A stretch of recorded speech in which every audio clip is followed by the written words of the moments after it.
Hey students, I am Rakesh Kumar Saini. Welcome to my YouTube channel, My Notes. And if you like the channel, the way I prepared the notes for you guys, so please subscribe to my YouTube channel. You also share it within your friend circle and of course like the channel. Okay guys, so let's begin. Next we have liquid. तो what are liquids? Liquids क्या होते हैं? They do not have fixed shape. इनकी कोई भी अपनी कोई particular shape नहीं होती।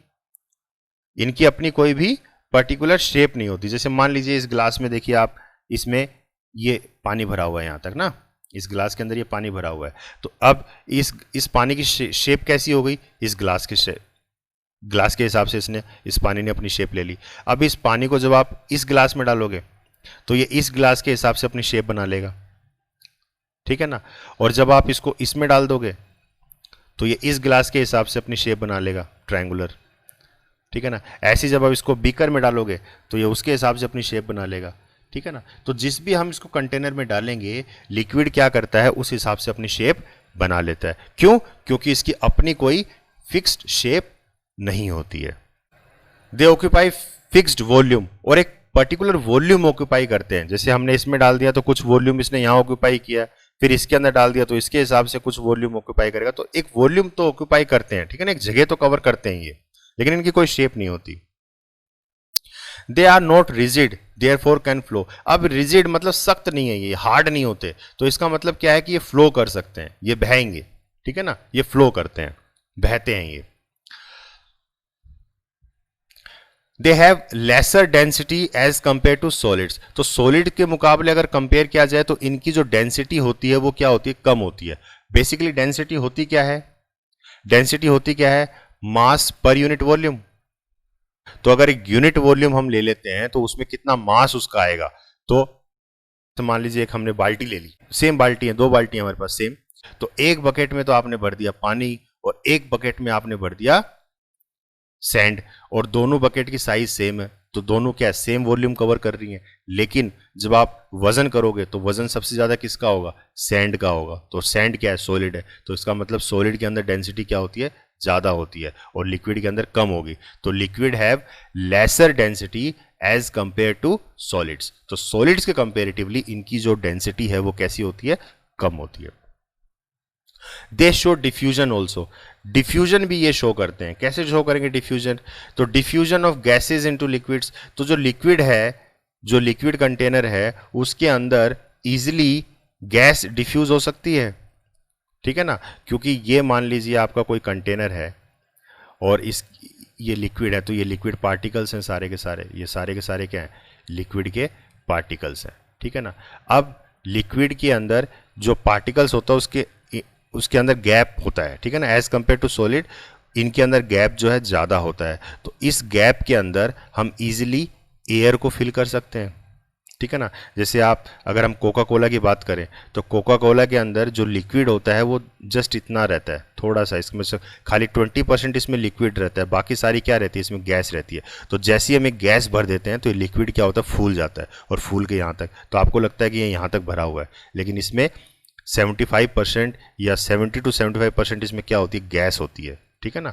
और बेसिकली गैस कौन सी होती है इसमें? CO2। CO2 इसमें गैस होती है, ठीक है।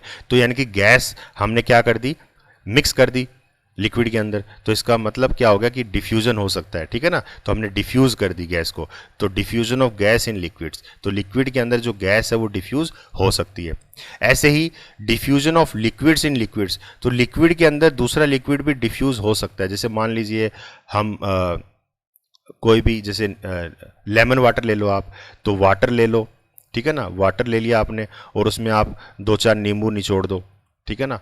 तो वो दोनों, और उसको अच्छी तरह से आप शेक करो, तो आप फिर नींबू को अलग कर सकते हो क्या उसमें से? नींबू के रस को आप अलग कर सकते हो क्या पानी में? नहीं कर सकते। क्यों? क्योंकि वो अच्छी तरीके से उसके अंदर क्या हो गया?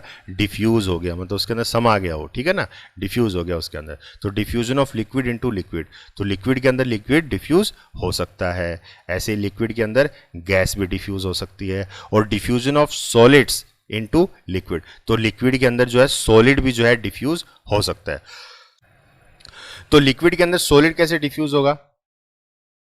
तो जैसे चाय है, तो चाय के अंदर हम चीनी मिलाते हैं, ठीक है ना, और वो चीनी को जब हम स्टेयर करेंगे, आप इसमें शुगर ऐड करो टी के अंदर, उसको अच्छी तरीके से आप स्टेयर करो, तो फिर क्या होगा, वो चीनी क्या हो जाएगी, इसके अंदर घुल जाती है अच्छी तरीके से, ठीक है ना। तो बेसिकली जो शुगर है वो किससे बनी है, वेरी स्मॉल फाइन पार्टिकल्स, छोटे छोटे टुकड़ों से बनी है मिलके। तो वो चीनी जो है, वो जो स्मॉल स्मॉल पार्टिकल्स हैं वो लिक्विड के बीच में जाके क्या हो जाते हैं, सेटल डाउन हो जाते हैं। जैसे मान लीजिए ये आपका पानी है और इसके अंदर हमने थोड़ा सा सोल्ट ऐड कर दिया, तो सोल्ट के जो पार्टिकल्स हैं या शुगर के जो पार्टिकल्स हैं वो क्या होगा, लिक्विड, ये इस लिक्विड के पार्टिकल्स के बीच में जो स्पेस है उसके अंदर जाके सेटल हो जाएंगे, ठीक है ना। तो अच्छी तरीके से मिक्स हो जाता है, तो यानी कि डिफ्यूजन हो सकता है लिक्विड के अंदर सॉलिड का भी, ठीक है ना। तो लिक्विड के अंदर तीनों चीज़ों का डिफ्यूजन हो सकता है, सॉलिड्स का भी, लिक्विड्स का भी और गैसेस का भी। क्लियर है।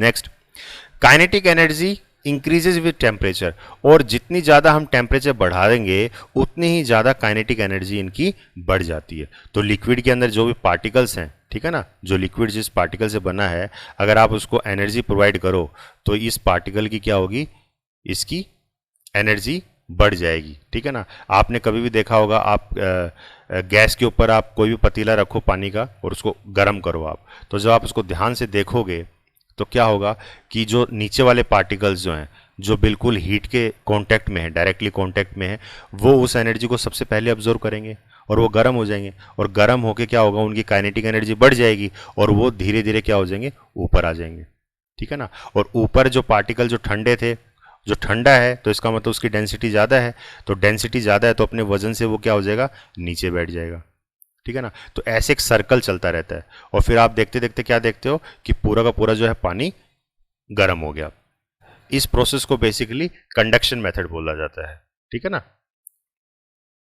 तो इसमें पार्टिकल्स मूव कर रहे हैं, तो क्यों मूव कर पा रहा है, तो अब देखिए काइनेटिक एनर्जी क्या होती है, the energy of an object due to its motion, जो मोशन की वजह से जो उसमें एनर्जी आ रही है, ठीक है ना। तो मोशन हो रही है ना, मूव कर रहा है, पहले यहाँ था पार्टिकल, इसने हीट अब्जॉर्व की और फिर ये उठ के ऊपर आ गया, ठीक है। तो ये मोशन आ गई इसके अंदर, इसका मतलब इसमें काइनेटिक एनर्जी होती है, लेकिन ये काइनेटिक एनर्जी बढ़ जाती है कब, जब हम इसको टेम्परेचर दे देते हैं। तो जितना ज़्यादा आप इसको हीटअप करोगे उतनी ज़्यादा काइनेटिक एनर्जी लिक्विड की बढ़ जाएगी।